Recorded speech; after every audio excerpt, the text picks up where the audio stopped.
Hi, my name's Howard. Will you marry me? What?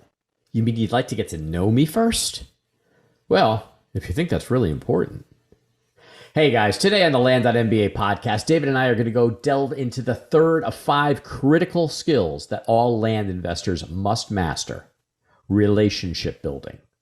You can't ask people to marry you on the first date. In land business, relationships are built on the phone. Those who master building trust and rapport over the phone will be able to go from a ho-hum land investor to land closing machines.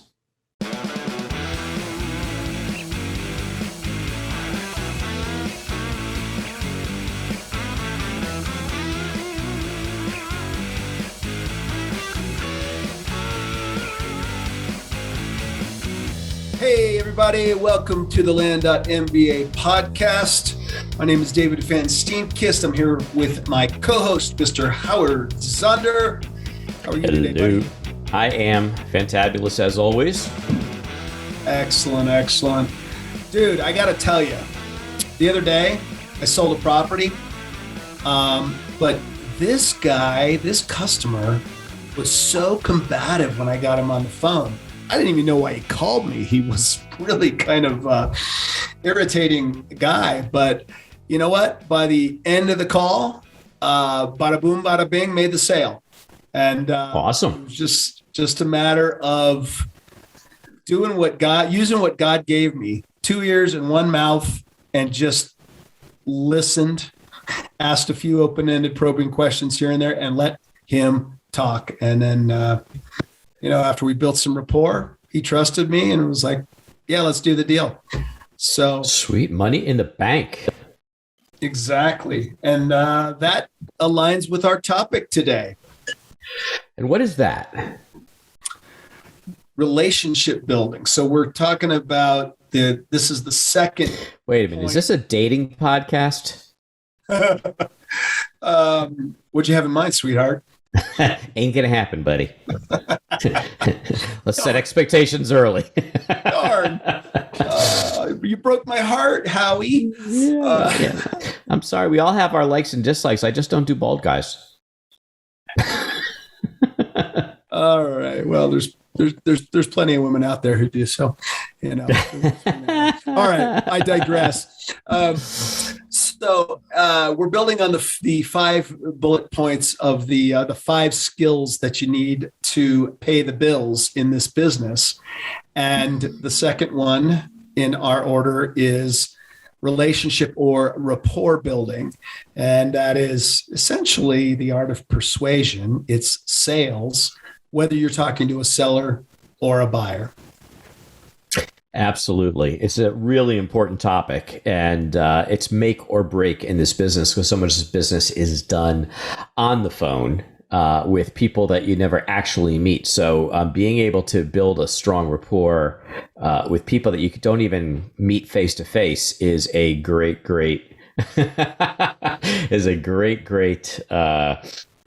skill set to have. You got to have it, actually. But before we get too deep into it, I just want to say, if you love the land business as much as we do, and you want to continue to hear more of the deeper, unadulterated insights we strive to provide on this podcast, please subscribe, rate, and review on YouTube, your favorite podcast app, or wherever you're hearing us from.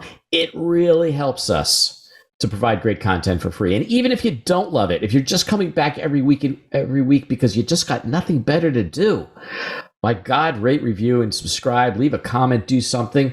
I can't tell you how much it means to us, and we are very committed to continuing this and providing not just surface level stuff. This is not about sales. This is about sharing knowledge. So please help us out, and we certainly are going to do our very best to help you out as well.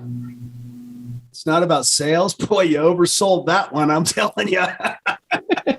Well, if we provide something you want, and and there's a good exchange of value, I'm not above that. But first and foremost, we want to share great, valuable content. Excellent. All right, man. So, why is rapport or relationship building important? Yeah, it's absolutely essential because there's two things that I think are absolutely critical before a sale is even possible. And that is one, until somebody knows you and until you establish a little bit of rapport, there is a lack of trust. And no one is going to do a deal worth hundreds, thousands, or tens of thousands of dollars with somebody where they have not established some level of trust. Now, with bigger businesses, it may take less because trust is built through the branding process. They know the company, they know the brand, that the brand is credible, and that people are going to do what they say they're going to do, and that there are ways to deal with it if they don't. But when you're dealing with situations like this, people often worried about being scammed. That's always the big word that they're worried about. So you've got to build trust between yourself and them so that they will feel confident to do the deal with you. But trust isn't always enough. They also need to like you, because there's this great saying that says, all things being equal, people would rather do business with people they like. And all things not being equal, people would rather do business with people they like. So it's really important that they like you and trust you, because now, and all that's doing is creating an environment where a sale can happen. I mean, obviously you still have to provide something they want at a price that they're willing to pay for it. But now you've at least set the stage where a sale can exist. Without relationship building, the stage is not set. Yeah, exactly. I mean, but just a side note, folks, we are intermixing the sales side and the buy side, because it's the same thing. You're persuading someone to sell to you, and you have to.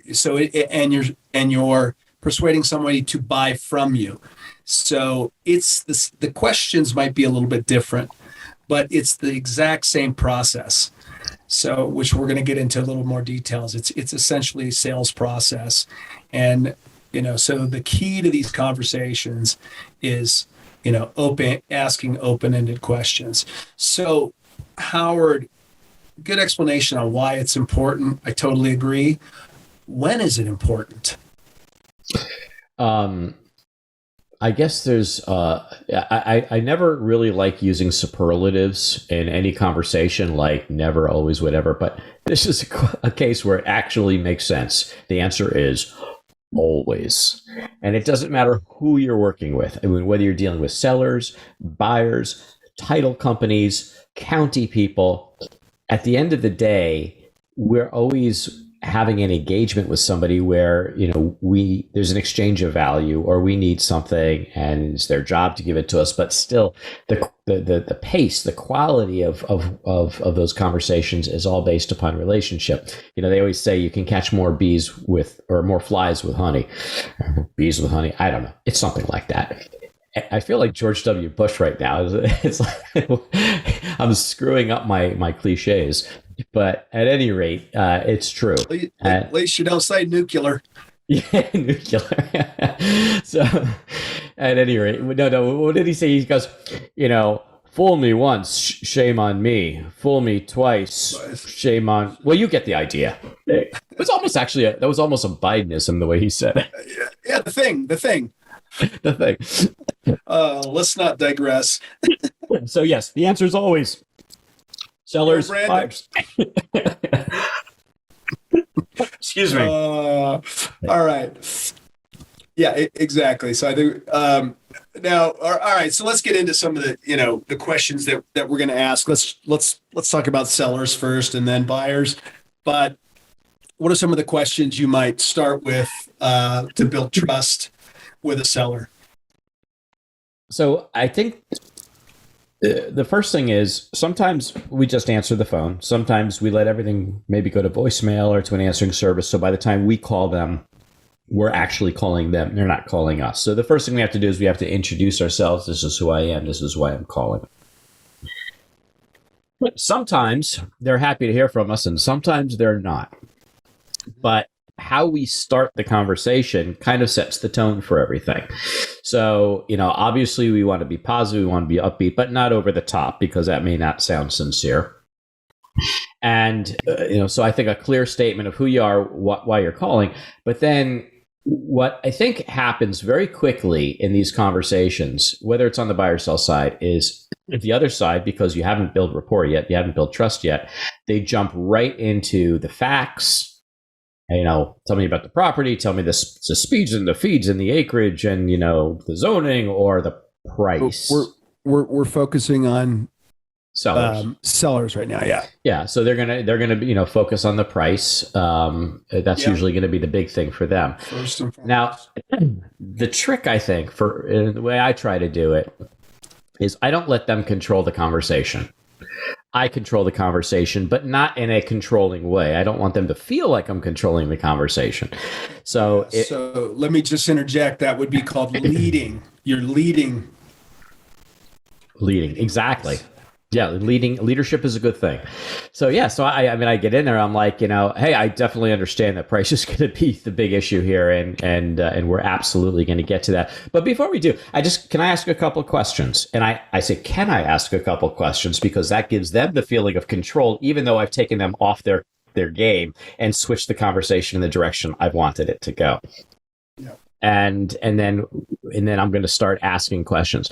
What we really need to do at this stage of the conversation, what we really need to accomplish, is we need to not present ourselves as a business, but as a person. I mean, even in large corporations, people don't do business with corporations. They do business with people, right? I bought it because my sales guy was fantastic and I trusted him and I know he was going to make happen on the other side, whatever I needed to do. People do business with people. And so how do we make ourselves more human? I mean, there's so many ways. One is we just ask some questions that really have nothing to do with the property and really just to do with getting to understand each other a little bit. And for me, what I'm really trying to do is, as quickly as possible, is I'm trying to find something that I can have in common with this person. These are some crazy times in the real estate field. Demand is high, inventory's low. If you're a realtor, a wholesaler, or house flipper, you've probably noticed how hard it's become to find quality deals. This is why so many in our industry are looking at land as an outstanding way to add new revenue stream to their portfolio. If you're listening to this podcast, you already know that land is a relatively unknown niche of the multi-billion-dollar real estate market with huge profit potential. Seriously, what other business delivers 200, 300, 1,000% return on investment deal after deal? It seems hard to believe, but land really returns 100 to 300% commonly, and sometimes over 1,000% deal after deal. And in the age of COVID, demand for land has never been higher. Many of our students have already created new revenue streams with land and added 6 figures to their incomes. We've had clients who have achieved multiple 6 figures in their first year of business. Another paid for all his coaching and pocketed 15 grand on his first deal. Now, not everybody has these kinds of results, but they're certainly possible if you have the right instruction, the right support, and highly experienced mentors. You don't need another course that promises the moon and then delivers an elementary school education. You need a proven program suitable to your experience and ambition. You need a Land.MBA. The Land.MBA is everything you need to blow it out in the land business. Courseware, mentorship, tools, community, and even deal funding. Look, because you're here listening to me, you know that Dave and I don't hold anything back. That's a founding principle we've had from the beginning. With the Land.MBA, you get everything we have to offer. There are no upsells. And now, through popular demand, we have transformed our highly regarded one-to-one coaching program into a small group format at a fraction of the price. If you're ready to build a 6-figure income with the freedom of being your own boss, go right now to www.land.mba/fortune. That's www.land.mba/fortune. Let us help you create your next path to wealth. So I might just say, where are you calling from? Maybe it's a location-based question, or how's the weather out there? Or, hey, are you, oh, you're from New York. Are you a Giants fan or a Jets fan? Oh, I'm just using some places near me. Oh, you're from New Haven. New Haven, everything's about pizza. Are you a Pepe's fan or a Sally's fan? Those are the two big pizza places.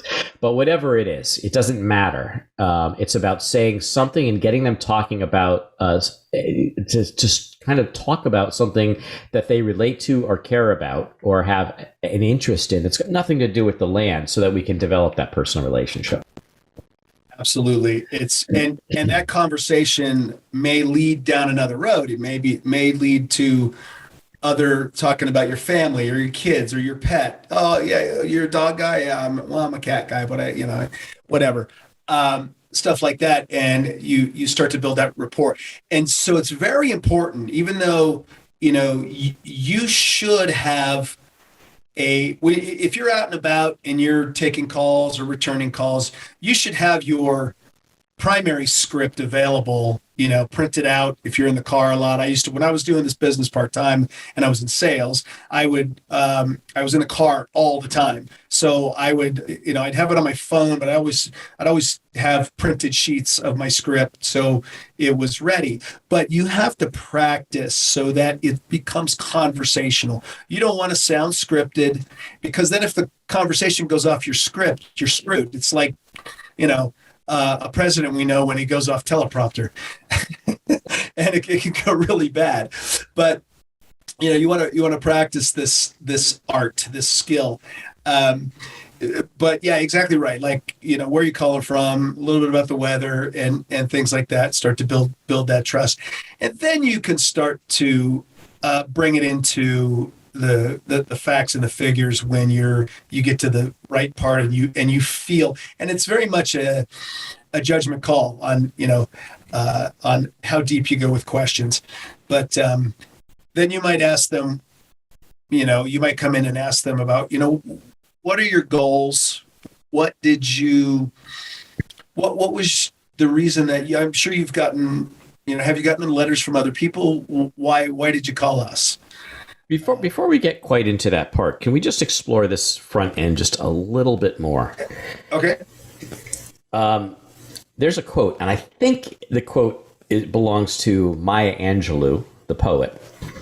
And I'm just going to say it was her because that's how I remember it. And it's something that I heard it once and I've never forgotten it, and it's so important. It said, in the end, nobody is going to remember what you said. And very few people will remember what you did, but everyone will remember how you made them feel.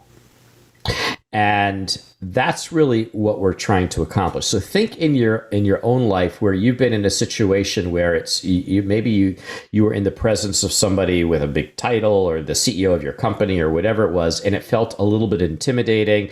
Maybe you felt a little bit nervous. You found when you spoke that your voice ended up being a little bit higher. Your heart was beating a little bit. And then other people who just completely put you at ease. And you're like, gosh, I don't know what it is about this person, but I just like being with them. And I just feel like I can be myself.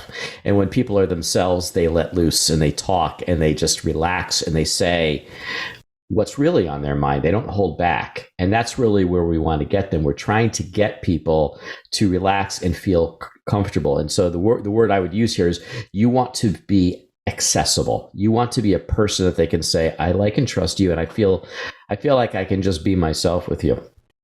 I've done this sometimes where, like, I'll take a call, I'll be out in my yard and they'll start talking. I'm like, wait, can you hold on a second? Oh my God. Right. A squirrel was just going across and my dog just went absolutely nuts, like a bat. And he just almost got it. I'll just see something stupid like that, but it basically humanizes me and my experience into something that they can say, oh, I can relate to that. I got a dog, or I've got squirrels, or whatever it is. And all of a sudden now there's an accessibility. And you might ask, how much is enough? How much of this little front end banter do you need to do? And I guess the answer is you'll know. You'll just feel it. And then at some point, what would be really great to hear on the other end of the phone is a chuckle or a laugh or something like that. And one of the ways that I think we can do this.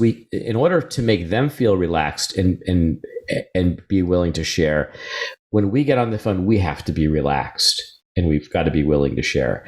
And at least at the beginning, a lot of times when we're, for people who don't have the great experience in just cold calling people, it can be a little bit intimidating. And so one of the things that I know Dave and I have been really, I think we've always done it, but we've been really trying to improve in this area, is before we get on the phone, we just take a moment or two to just think about what our goal is on that phone. And especially whether it's buying a property, we might say, God, I really want to buy that property. Or whether it's selling a property, it's like, whoa, how much money am I going to make? And you're counting the dollar bills. Both of those are really bad things to have in your mind when you get on a phone call. Yes. What really works, I think, for us, and what I think works for most people, is to say, you know what? I really think I have something that can help this person. And I want to better understand where they are and what they're trying to accomplish. And I would really love to be able to walk out of this conversation and be able to offer them something of value. And if you put it all on the other person, it takes, and you really feel that in your heart, then they won't get this nonverbal cue that I think you have an ulterior motive. I think you're just trying to get something from me, because you don't. You're really trying to help them in a way that's going to make sense for your business. So start with that. Be human. Sorry, I interrupted you. No, go ahead. Be human. I mean, it's such an important principle to think about, right? What's the outcome that I want to create? It's not making money. The goal is to provide, how much value can I provide? And the more value that we can provide in life to the more people, the more money is going to be a byproduct. We're going to make money the more value we can provide to the more people. So absolutely, being human is a really good way to put that. Talk about some more on that. There's finding things in common. There's you mentioned something earlier about making a mistake. Can you elaborate on that? Yeah, it's funny. This came up last night on the Land Speed Smart Bars. Somebody sent all their offers out, and they sent out arranged offer. So, we typically pay between this price and this price for the property. But they made a mistake in their letter. And so what it ended up saying is, we typically send out this price per acre and this price per acre for your property, but the numbers reflected the full value, not just on a per acre basis. So they were like astronomical offer prices, and the phone's ringing off the hook. And I've seen that happen before. I've seen that mistake made. And I've made that mistake. I think at some point, if you send out enough mail, everybody makes that mistake once in a while, where their pricing is just way too high. And, it's a phenomenal opportunity, because then you kind of come in and you say, I appreciate the call back, and I just want to be really transparent with you right from the beginning, because we price a lot of land and send out a lot of mail, you can imagine, in order just to be able to buy a few that make sense. And well, gosh, sometimes we make a mistake, and unfortunately on this mailer we made a mistake, and those prices don't actually reflect the true value. And And I want to first off just apologize to you for that. That's on me. But so the first thing that I can say is I'm not going to be able to pay that price. But before we go any further, I guess the question I really want to ask you is, are you really interested in selling your property? Because if you are, I would love to continue to talk and see if we can't find a price that would make sense for both of us. And go ahead. Go ahead. No, go ahead.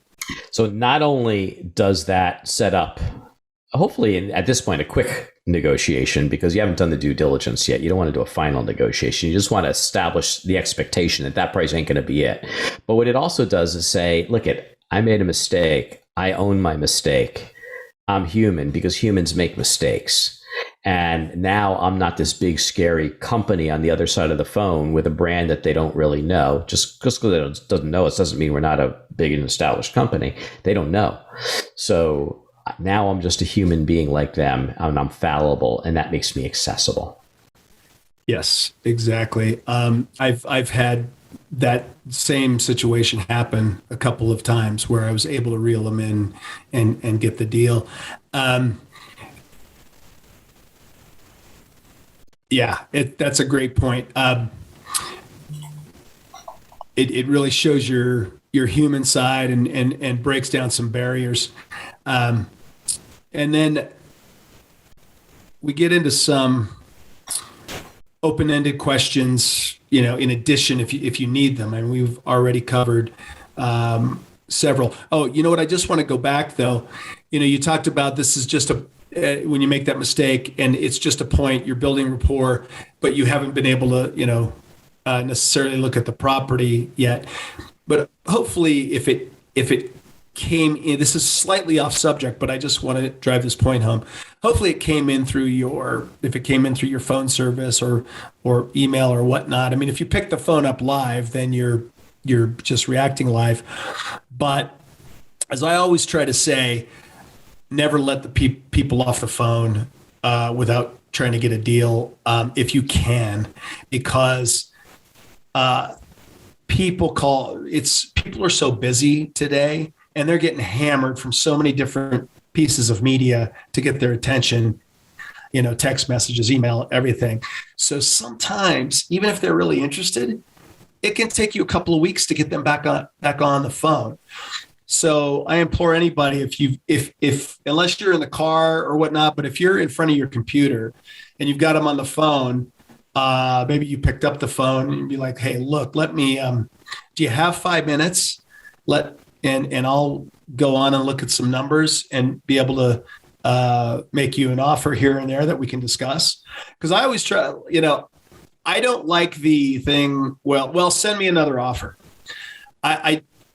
I would prefer, I'm happy to send them an official offer, a new letter, but I want to get an agreement first before I waste my time or my staff's time.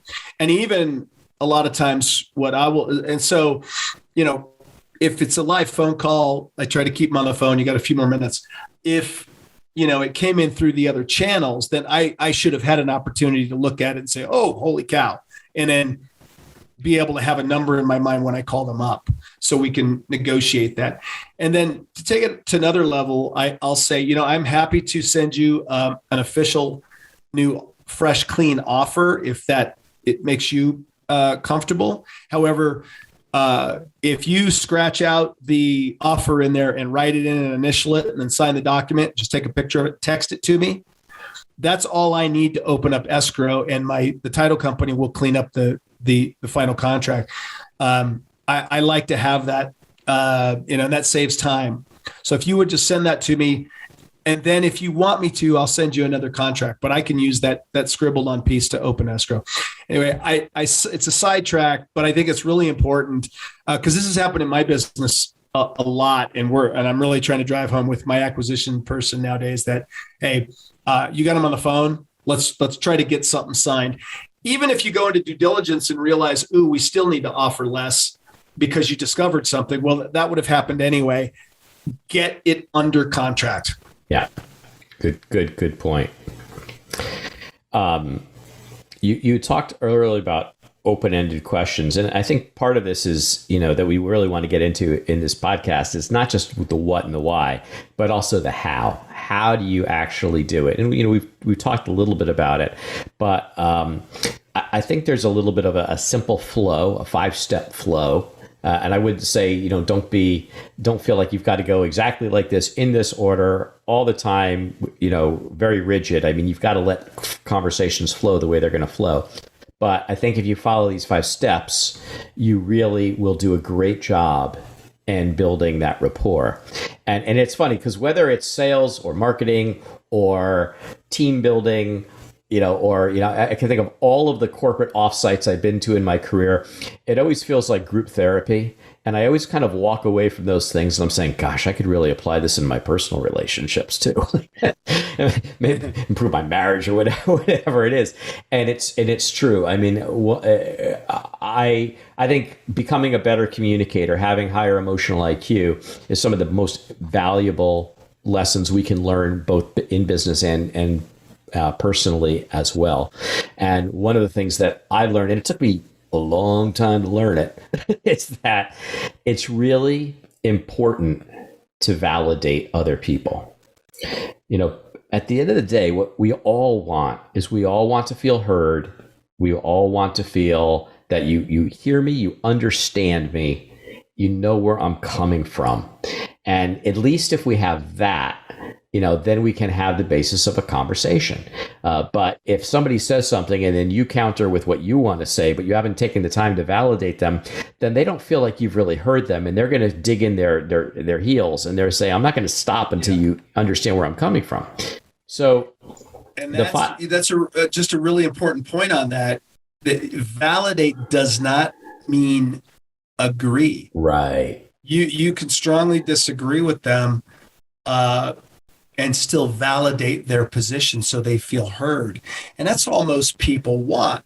They don't necessarily want to be agreed with, but yeah, they want to be validated. And it's something that as a husband and a parent, ex-husband now, but you'll learn about that stuff. So maybe I wouldn't be divorced if I learned about validation earlier in my relationships.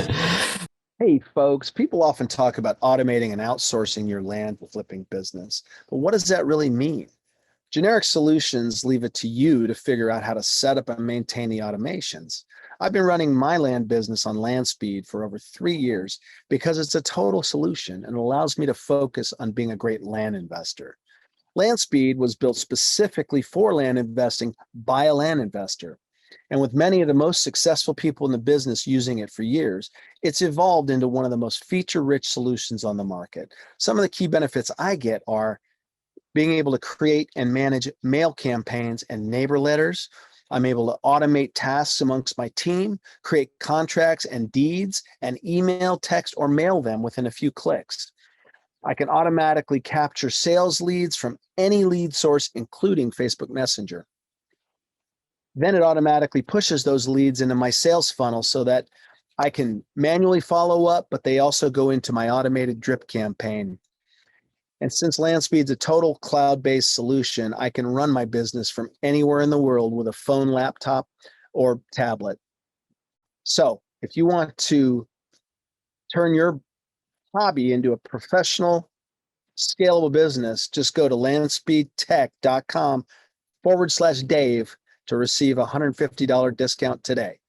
Well, I was working with this guy once, and he was gifted in this area, and he would ask me a question, I'd start talking, and he would just listen, but he'd listen, and he had a great sense of humor. So somehow, no matter what I said, and I don't think of myself as a particularly funny guy, but it seemed like from his perspective, everything I said was funny. Mostly, I think he was laughing at me. And then he would say, at the end, when I finished, he would say, I totally get that. I totally understand where you're coming from, but hear me out. And then he would present a slightly different view. And those words, hear me out, were basically saying, I validate what you're saying, but let me offer you a slightly different perspective on it than maybe you're coming from, just for your consideration. Not trying to force anything on you, but hear me out. How about this? And then it just made me listen. And all of a sudden, it expanded my view. And that's really what we're trying to do with people in these sales calls as well. So that model comes down to really 5 steps. So the first step is ask questions. Open-ended questions are better than yes/no questions any day of the week. You'll learn a whole lot more. And until you're ready to close. Until you're ready to close. Well, we're just on rapport building right here. We're at the beginning of the conversation. Exactly. So ask questions. Now, where I think most people tend to fall off the bandwagon is in the second step. Listen to the answers. Two Go for it, ears, Dave. two ears, one mouth. Just remember that. So it's not hear the answer, it's listen, actively listen and try to understand. And it's so hard. I mean, it's almost built into us as human beings. As soon as we start hearing something, we start formulating our response. And you really got to try to turn that urge off. It's about, let me just listen. And it's not just listening to the words. It's trying to understand what's behind the words. Because really what we're trying to just discern from people is what is their true motivation, because that's what we need to tap into. So ask questions and then listen really carefully. And then after you've listened, these next two steps can change the order, but maybe you ask a follow-on probing question, take it down or go deeper, try to understand a deeper understanding of what is their motivation. That's the goal here. Get the motivation. That's 3. So ask, listen, probe. And then the 4th one is validate, which means say, I hear what you're saying. I totally get what you're saying. And then the 5th one is sort of taking that validation to a whole nother level. And that 5th state is restate what they're telling you, but in your own words. And so, exactly. Let me make sure I understand and I've got this right. And then, repeat it back to them. And everybody knows that my all-time favorite business book is Never Split the Difference by Chris Voss. And he goes into this in great detail. I forget the exact words he put I think he calls it tactical empathy. And so the way you want to start that sentence when you restate it in your own words is, well, it seems to me like what you're saying is blah, blah, blah, blah. Or I think what you're saying is blah, blah, blah. Or what I think I'm hearing is blah, blah, blah, blah, blah, blah. So you're saying it in a way that doesn't say, I get what you're saying. It says, I think I get what you're saying. And then you feed it back to them. And that gives them an opportunity to say yes, no, or, let me correct you.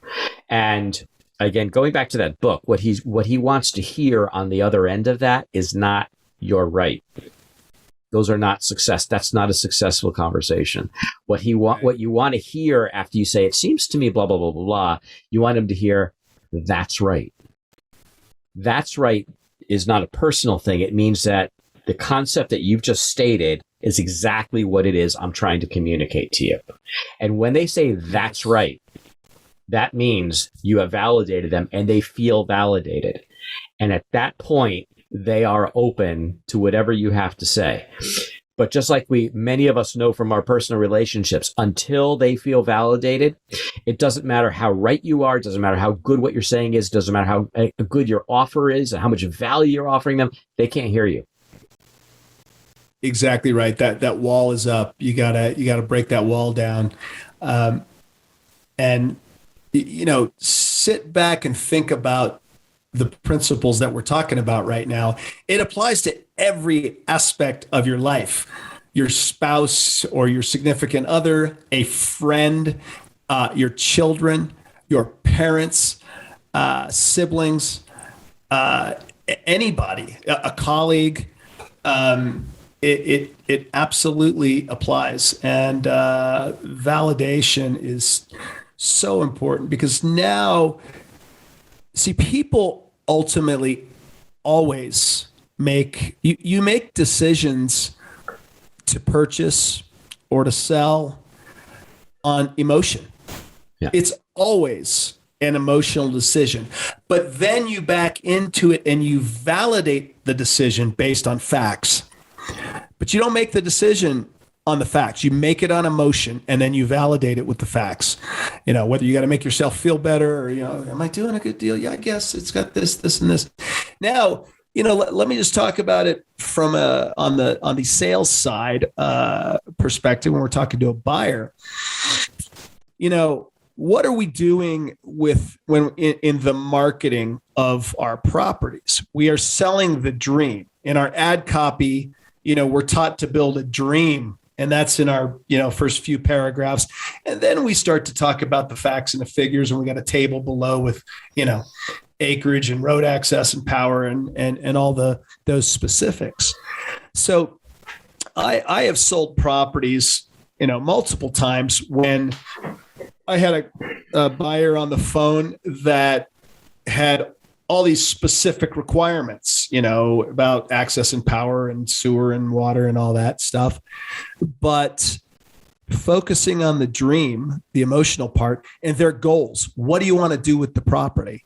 Mm-hmm. And so that can lead to a really nice conversation. Oh, I want a homestead, or, I want to hunt. I want to do this, and that.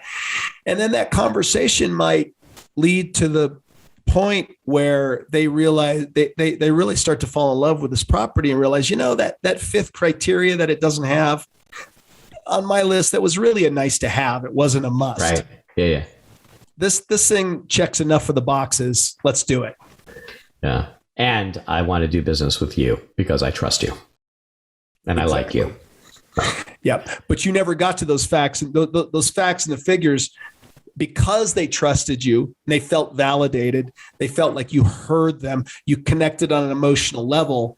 That's why now the X's and the O's, the data wasn't as important as they made it out to be. Yeah, exactly right. All right. And I promise you, 100% guaranteed, you follow these steps and you will have rapport and make sales. I'm not guaranteeing. David is guaranteeing that this will happen. As if an asshole like me can do it. Oh my God, isn't that the truth? No. All right, man. I think we've bored this audience to death. Everybody, thank you for joining us today. And without further ado, have an awesome day or week or wherever we catch you. Take care. Bye-bye. We hope you enjoyed this episode, had a bit of fun, and walked away with some actionable insights that you can apply to your business. Dave and I have got some great content and interviews planned, so don't forget to rate and review, and of course subscribe to this podcast on iTunes, Google Play, Stitcher, or wherever you get your podcasts. If we mention any interesting links or tools, you'll find them in the show notes. To learn more about Land.MBA, visit our website at, wait for it, Land.MBA. See you next time on the Land.MBA podcast.